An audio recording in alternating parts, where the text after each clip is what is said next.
ഫൈസൽ മൗലവി, wisdom വിഭാഗത്തിന്റെ ഇവിടെ പ്രസംഗിച്ച മുജാഹിദ് ബാലുശ്ശേരിയുടെ തലവട്ടപ്പനായ നേതാവ് ഫൈസൽ മൗലവി, ഇവരൊക്കെ സ്ഥിരം പരിപാടിയാണ്. കണ്ടല്ലോ, പാല് കുടിക്കുന്ന പൂച്ച കണ്ണ് ചിമ്മിയിട്ട് പാല് കുടിക്കുമ്പോ പൂച്ചയുടെ വിചാരത ആരും കാണൂല എന്നാണ്. അതേപോലെ ഇവരിങ്ങനെ അങ്ങോട്ടും ഇങ്ങോട്ടും തിരിഞ്ഞു നോക്കിയിട്ട് ആരും ഇല്ലെങ്കിൽ ചുളുവിൽ മെല്ലെ കൈ നിർത്തിടും, കാണിക്കും. ഈ ഇബ്നു ഹസ്മിന്റെ സനദാണ് നിങ്ങൾ ഇവിടെ കൊണ്ടുവന്നത്.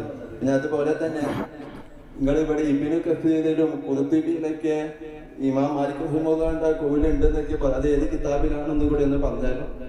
ഇബ്നു കസീറിന്റെ തഫ്സീറിലുണ്ട്, ഇമാം ഖുർത്തുബിയുടെ തഫ്സീറിലുണ്ട്, അതേപോലെ പിന്നെ ഇമാം ഷാത്തിബിയുടെ കിതാബിൽ ഇഹ്തിസാമിൽ പലതവണ അദ്ദേഹം അത് പറഞ്ഞിട്ടുണ്ട്. പിന്നെ ഇബ്നു റജബ് ഹംബലി ഏതിലോ ഉദ്ദേശിച്ച് നോക്കിയിട്ട് വേണം, അദ്ദേഹം ഉദ്ധരിച്ചിട്ടുണ്ട്. ഷെയ്ഖ് അബ്ദുൽ ഖാദിർ ജീലാനി അദ്ദേഹം ഉദ്ധരിച്ചിട്ടുണ്ട്.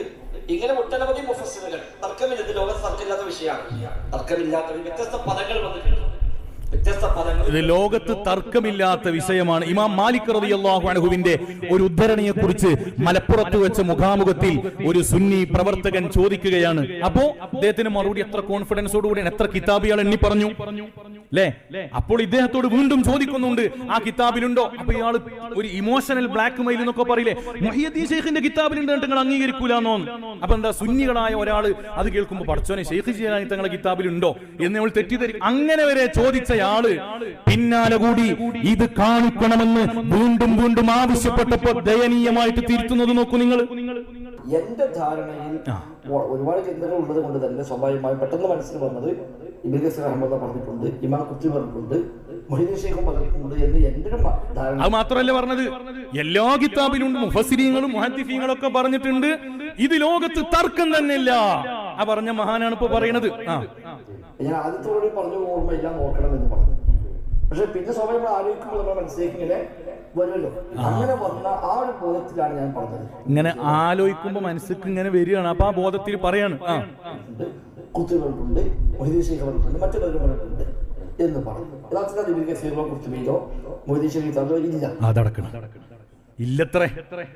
അതിനെ പറ്റിയാണ് അവിടെ ഉണ്ട്, ഇവിടെ ഉണ്ട്, അപ്പുറത്തുണ്ട്, ഇപ്പുറത്തുണ്ട്, തർക്കല്ല എന്നൊക്കെ പറഞ്ഞത്. ബാക്കി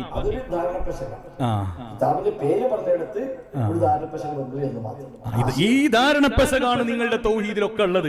ഇത് നിങ്ങൾ അവിടെ വെച്ചാൽ മതി. ഇത് ലോകത്ത് വിശ്വാസികളുടെ മുമ്പിൽ നിങ്ങൾ പ്രചരിപ്പിക്കേണ്ട. നിങ്ങളുടെ ഊഹാപോഹങ്ങളും നിങ്ങളുടെ ധാരണകളും പെശകുകളും ഒക്കെ വീട്ടിൽ പറയാം, നാട്ടിൽ ഇറങ്ങരുത്. അതല്ലേ അതിന്റെ ഒരു മാന്യത അല്ലേ?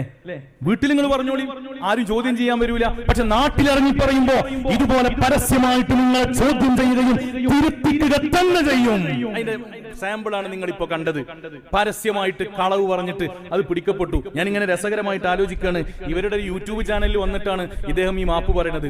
അപ്പൊ ഈ യൂട്യൂബ് ചാനലിന്റെ കമന്റ് ബോക്സിൽ ഫൈസൽ മൗലവി മാതൃകയുള്ള പണ്ഡിതൻ, വറയുള്ള പണ്ഡിതൻ, തെറ്റുപറ്റിയപ്പോൾ തിരുത്തുന്ന പണ്ഡിതൻ കേട്ടപ്പോ ഓർമ്മ വന്നത്, ഞാൻ അവിടെ എഴുതി കൊടുത്തു. എന്തെന്നറിയോ? എന്താ, തൊണ്ടി മുതൽ തിരിച്ചു കൊടുത്ത് കള്ളൻ മാതൃകയായി. അതുകൊണ്ട് കളവ് ഉഷാറാവോ? ആ പണിയല്ലേ? പച്ചയായിട്ട് പിടിക്കപ്പെട്ടപ്പോ ഇതാരും പിടിച്ചിട്ടില്ലെങ്കിലോ? ഇവര് കാലങ്ങളായിട്ട് ഇതുകൊണ്ട് നടക്കണ്. അപ്പൊ ഇനി വിഷയം എന്താണെന്നറിയോ? ഇദ്ദേഹം ഈ തട്ടിപ്പിന്റെ, ഇദ്ദേഹം എന്നല്ല, ഇപ്പൊ പറഞ്ഞ എല്ലാ ഫുലാന്മാരും എന്റെ ആൾക്കാരാണ്.